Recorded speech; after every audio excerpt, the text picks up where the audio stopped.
more.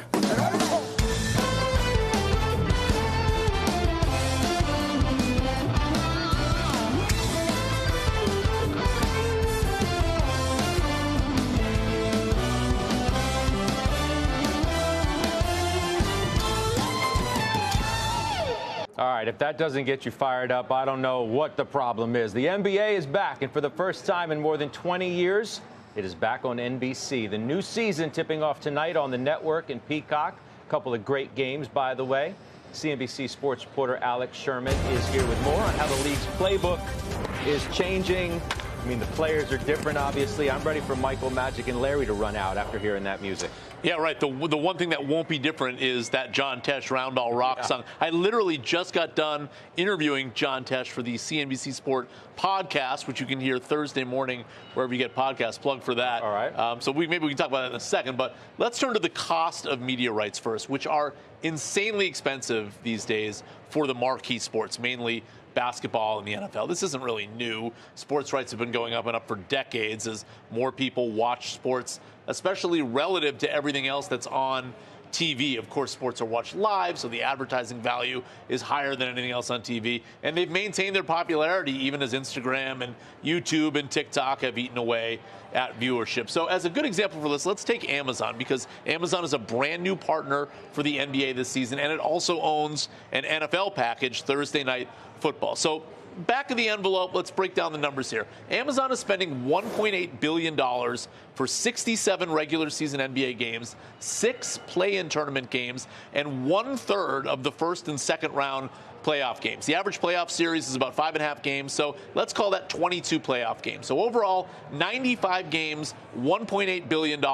That's about $19 million a game.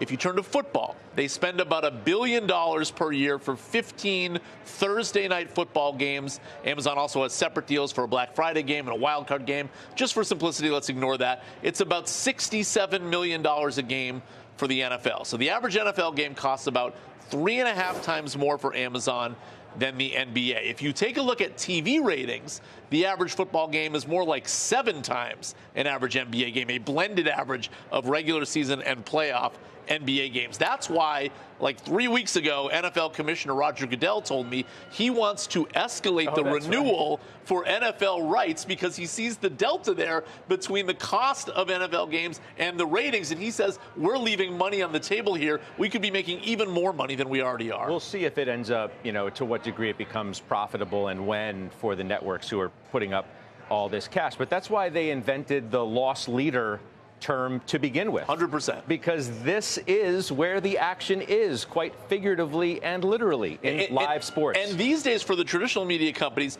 if you don't own big sports, or at least marginal sports, I don't really know what you own, because you own a lot of programming that is either commoditized programming or maybe you can get it on a streaming service, but live sports is what's keeping the cable bundle alive. And look, everyone likes to downplay the cable bundle with reason.